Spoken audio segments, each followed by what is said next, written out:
Bir boy odam ko'prik quribdi va undan o'tish narxini 1 tanga qilib qo'yibdi. Hamma uning bu ishini qoralab, ziqna, xasis deb so'kibdi.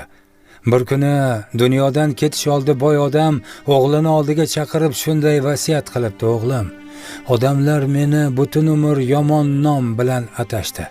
Sen shunday qilginki, men o'tgandan keyin hamma meni yaxshi nom bilan eslashsin."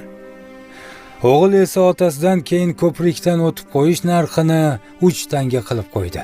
Shunda odamlar ziqna, bu otasiga o'xshamadi, otasi insofli edi deb xotirlashibdi. Bundan xulosa shuki, hayotimiz ham aslida shunday.